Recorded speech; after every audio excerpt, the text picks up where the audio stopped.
Saudara juga harus mengenal istilah-istilah dan bagaimana menghitungnya. Karena ini semua terkait dengan bagaimana kita nanti atau manajemen keuangan bisa menilai kinerja keuangan perusahaan. Jadi ada net operating profit after tax, NOPAT ya. Laba yang diperoleh apabila perusahaan tidak menggunakan utang ya dan atau tidak memiliki operating asset. Jadi NOPAT adalah earning before interest and tax. Jadi EBIT itu earning before interest and tax dikurangi 1 min tarif pajak penghasilan. Kemudian ada lagi istilah free cash flow, adalah arus kas yang tersedia untuk didistribusikan kepada pemodal atau baik pemegang saham maupun pemegang obligasi. Setelah perusahaan melakukan investasi pada tambahan aset tetap, peningkatan modal kerja yang diperlukan untuk mempertahankan pertumbuhan perusahaan. Nah, ada lagi operating cash flow.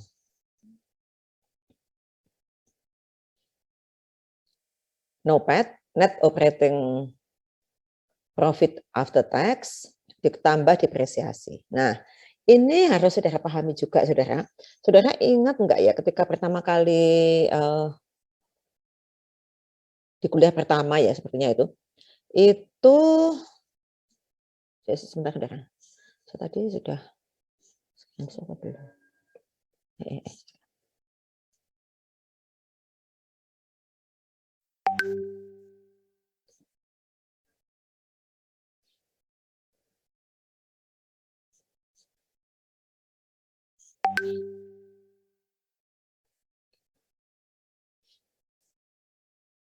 Nah,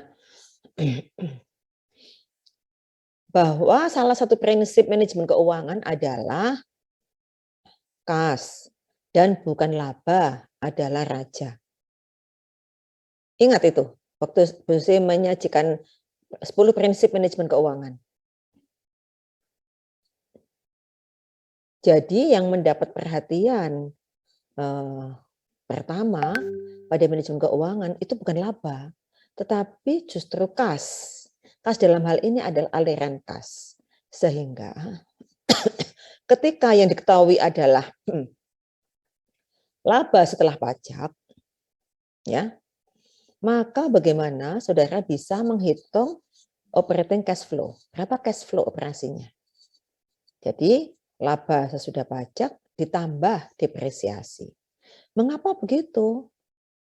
Ada yang bisa menjawab? Mengapa operating cash flow itu adalah NOPAT atau net operating profit after tax ditambah depresiasi? Kaitkan dengan salah satu prinsip manajemen keuangan, kas dan bukan laba adalah raja. Ada yang bisa menjawab?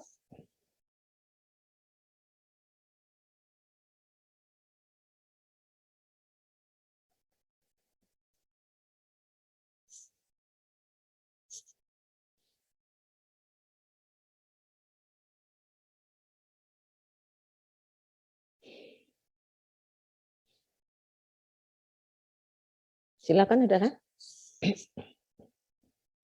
Jawaban tidak harus betul.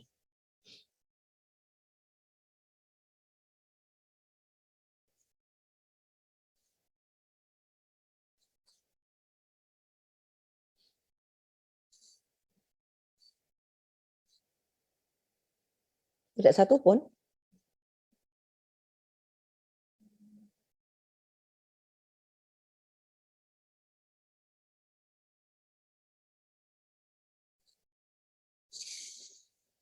Saudara, kalau saya bertanya, saudara, kalau dalam laporan laba rugi disebutkan bahwa laba setelah pajak adalah 10 juta misalnya, ya 10 juta, maka kira-kira berapa ya tambahan uang kas di perusahaan itu?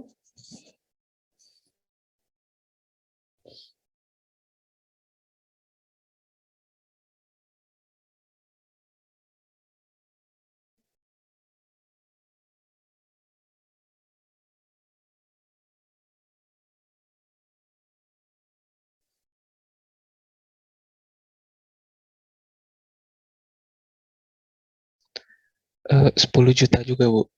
10 juta. Mengapa begitu? Karena kan tadi di laporan laba rugi 10 juta. Kalau misalkan itu laba kan berarti keuntungan dari perusahaan itu. Nah, itu dimasukin ke kas lagi buat perusahaannya Berarti 10 itu. juta juga ya? Ya, Bu. Ada lagi yang lain?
Ayo, silahkan. Gak apa-apa. Izin menanggapi, Bu. Citra, bagaimana Citra? 10 juta tadi masih ditambah depresiasi, Bu. Nilai Alasannya kenapa, Citra? depresiasinya. Karena nilai depresiasinya kan itu masih dicadangkan gitu, Bu. Belum di. Maksudnya gimana?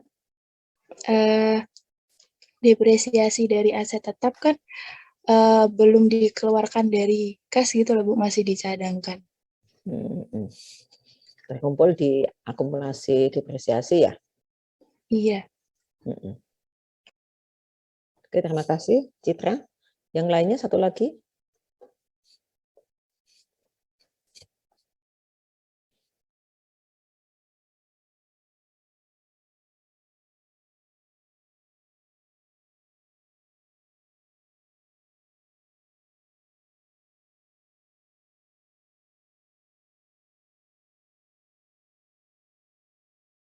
Oke, tidak ada. Oke, terima kasih. Jawaban Citra betul. Jadi, aliran kas masuk itu bukan sama dengan laba, saudara. Itu suatu konsep yang sama sekali tidak benar. Itu aja saya hanya hanya mempertimbangkan depresiasi tadi ya, Citra hanya plus depresiasi. Tapi sebetulnya bisa saja kan pendapatan penjualannya itu sudah tunai atau masih diutang. Penjualan kredit misalnya, kan masih sudah diakui di pendapatan pada periode akuntansi itu kan, ya kan? Tetapi apakah sudah menerima uang tunai? Belum kan? Nah, sehingga paling tidak jika diasumsikan pendapatan itu semuanya adalah tunai, maka operating cash flow-nya pastilah laba setelah pajak ditambah depresiasi. Depresiasi itu kan catatan, saudara, tidak out of pocket expense, tidak keluar dari kantong kan, hanya perhitungan. Ya apa ya? Depresiasi, kemudian misalnya perhitungan biaya sewa yang dibayar di muka, itu kan sewanya keluarnya sudah masa lalu. Sekarang hanya perhitungan saja lah. Dalam manajemen keuangan, hal-hal semacam itu perlu saudara cermati. Jadi tidak hanya delucur bahwa ini tidak. Dan dari sini pun saya kok menyimpulkan ya saudara belum paham sekali tentang esensi dari laporan laba rugi. Ketika dikaitkan dengan kas, saudara bisa nggak menyusun laporan arus kas? Padahal kan itu dekat hubungannya atau erat sekali hubungannya dengan laporan arus kas. Dalam laporan arus kas ada nggak depresiasi? Nggak ada. Ada nggak pendapatan yang belum diterima? Tidak ada. Namanya saja arus kas. Nah, sebetulnya dikatakan ke sana, saudara. Ya, oke. Terima kasih Anugrah dan Citra. Ya, Jawaban tidak harus betul, saudara ya. Nggak apa-apa, saya apresiasi anugerah ya. Nggak apa-apa, justru mungkin ini ada kesan pada anugerah bahwa oh iya ya seperti itu ya. Bagi yang lain yang tidak angkat tangan pasti ya tidak ada kesan ya. Salah apa udah gitu aja. Tapi bagi yang mesti anugerah ada kesan dan tidak akan anugerah salah lagi. Saya yakin itu ya. Nah itu saudara operating cash flow. Kemudian ada net investment pada operating capital, yaitu operating capital tahun sebelumnya, ya maksud saya ya, dan operating capital tahun ini ya dikurangi operating capital tahun ini maksudnya. Jadi ini jika perusahaan melakukan disinvestasi untuk melihat itu. Tapi jika data saudaranya 1 tahun, saudara nggak perlu menghitung ini juga nggak apa-apa. Nah, kemudian di sini ada gross investment pada operating asset, yaitu net investment ditambah depresiasi. Gross, kotor ya. Nah, free cash flow adalah operating cash flow dikurangi gross investment pada operating asset. Nah, semua saling terkait. Ya, atau free cash flow sama dengan net operating, saya masih agak lupa juga. Net operating profit after tax ya, profit ya. Net operating profit after tax dikurangi net investment pada operating asset. Nah, dari perhitungan-perhitungan itu, saudara, ya maka akan bisa digunakan untuk menghitung rasio-rasio keuangan yang itu menunjukkan kinerja keuangan perusahaan. Yang pertama, rasio leverage. Rasio leverage adalah sejauh mana perusahaan menggunakan utang. Ya. Nah, tadi siapa tadi ya? Amanda ya, Amanda dan Afifa tadi pasti rasio leverage-nya tinggi banget ya. Karena sejauh mana perusahaan menggunakan utang, itu banyak menggunakan utang kan, 91% ya. Kemudian rasio solvabilitas. Solvabilitas itu apa artinya?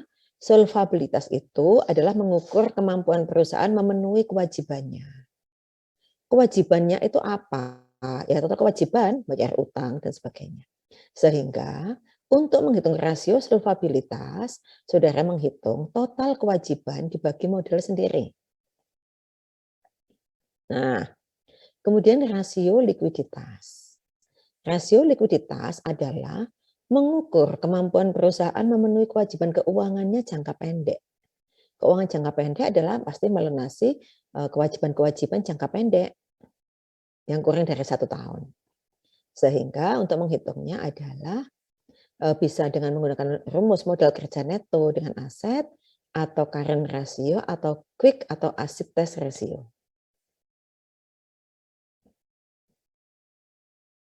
Rasio likuiditas. Ya. Nah, kemudian rasio profitabilitas atau dan efisiensi itu adalah mengukur efisiensi penggunaan aset perusahaan. Di sana bisa menghitung earning power atau rentabilitas ekonomi, bisa rentabilitas modal sendiri atau return on equity, bisa menghitung return on investment, atau menghitung profit margin, dan lain-lain. Itu semua adalah rasio profitabilitas. Nah, saudara, loh kok sudah habis ya? Sebentar.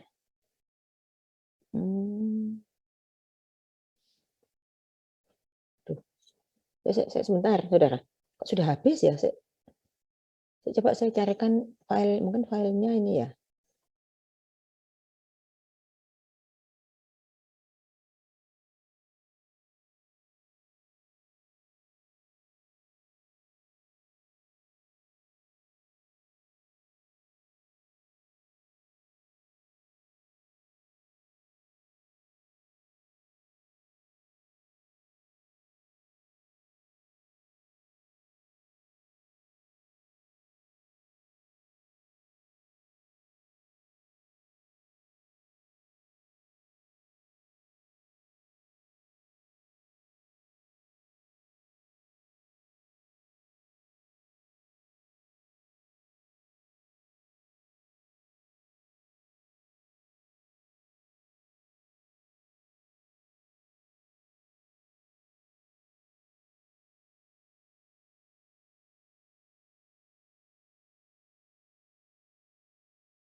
Saya kehilangan file yang lengkap ya saudara ya. Ingat saya satu dulu detail banget, ada detail ya. Jadi gini aja deh, malah itu nanti tugas asinkronus saudara, jadi rentabilitas atau perhitungan-perhitungan itu tadi, ada profit margin, ada macam-macam tadi, itu menjadi tugas, rumusnya seperti apa, asinkronus saja. Sekaligus saudara selesaikan analisis laporan keuangan dari yang sudah saudara sajikan tadi. Ya, tetap bertahan menggunakan laporan posisi keuangan yang ada. Nah, ketika di sana memerlukan informasi tentang laba, maka saudara menuju lagi ke perusahaan di mana Matahari misalnya, maka coba cari laporan laba ruginya, ya. Nah, kalau kemarin kan cuma laporan posisi keuangan saja, karena untuk kepentingan menghitung struktur modal dan struktur kekayaan aja. Nah, sekarang untuk kepentingan analisis laporan keuangan, maka saudara perlu dua informasi di laporan laba rugi dan laporan posisi keuangan. Jadi tugas saudara yang pertama, saudara cari kembali file atau laman di mana saudara mendapatkan laporan keuangan itu. Mohon maaf ya kalau laporannya itu dibuat-buat, itu akan tampak nanti ya. Jadi saya kemarin sudah ada yang bertanya, saya tidak mau ketika laporannya nggak ada stempelnya, nggak ada identitas yang menunjukkan bahwa itu resmi dari sebuah perusahaan, bahkan perusahaan kecil pun nggak masalah, meskipun bisa saja konsultan itu membantu perusahaan kecil sehingga laporan keuangannya ya standar lah saudara ya, bukan laporan keuangan fiktif yang dibuat ya untuk soal, bukan itu. Nah, silahkan saudara lanjutkan mencari laporan laba ruginya, kemudian saudara identifikasi dari masing-masing ini tadi, saudara lakukan analisis rasio keuangan untuk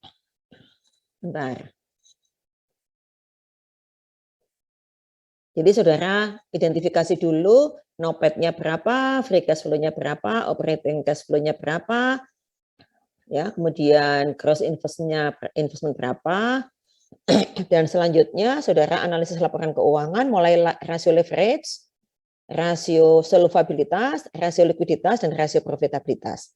Rasio leverage itu ada beberapa rumus, silahkan saudara mencari, kemudian rasio solvabilitas itu biasanya hanya satu ya, karena total kewajiban dan modal sendiri saja bisa sudah berikan itu. Rasio likuiditas itu bisa modal kerja neto dengan aset, bisa current ratio, bisa quick atau asset test ratio. Silakan saudara ambil tiga-tiganya boleh. Kemudian rasio profitabilitas, efisiensi itu bisa earning power, bisa return on equity, bisa return on investment atau profit margin. Ya, sehingga begini saudara, paling enggak saudara itu bisa tahu bahwa ketika saya ingin melihat kinerja keuangan perusahaan terkait dengan penggunaan utang, itu adalah rasio leverage. Ketika saya ingin tahu kemampuan perusahaan memenuhi kewajibannya, semua kewajibannya, oke, itu rasio solvabilitas. Ketika saya ingin mengetahui kemampuan likuiditas ya perusahaan ya, likuiditas itu berarti kemampuan melunasi atau memenuhi kewajiban-kewajiban jangka pendeknya. Profitabilitas, kemampuan menghasilkan keuntungan. Ya, nah silakan saudara, itu tugas di mata kuliah kedua ini. Masih ada waktu setengah jam, saudara bisa asinkronus dengan teman-temannya, ya, dengan timnya masih tetap. Sekali lagi minggu depan mengumpulkannya pada saudara ya. Salah satu saja, tidak semuanya, supaya nanti saya membukanya, mengoreksinya itu lebih mudah, 19 kelompok bukan 38 orang gitu. Ya karena saya kan nggak tahu ini dengan siapa gitu ya. Oke. Itu sudah dari saya, ada pertanyaan Pak? Mohon maaf saya banyak batuknya ini, ya memang kondisi saya itu nggak bagus ini. Saya coba ingat saya lelah sekali memang, jadi kurang fit ini badan saya. Ada diskusi, ada pertanyaan? Kok bertanya Bu Susi kok nggak tahu aja. Ya sudah, kerjakan. Saudara itu kan perintah, kerjakan gitu ya. Kerjakan aja, nanti ya nggak tahu. Semoga ini sudah menjadi lebih baik ya dari yang sebelum-sebelumnya. Oke, saya kira itu dari saya. Terima kasih atas perhatiannya dan kerjasamanya. Semoga saudara selalu sehat ya. Dan Saudara selalu diberikan semangat ya, semangat untuk belajar dan kritis saudara ya, kritis.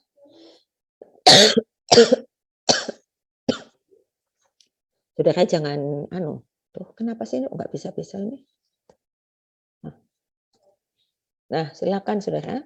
Saya kira itu dari saya. Terima kasih atas perhatiannya. Selamat pagi. Wassalamualaikum warahmatullahi wabarakatuh. Waalaikumsalam warahmatullahi wabarakatuh.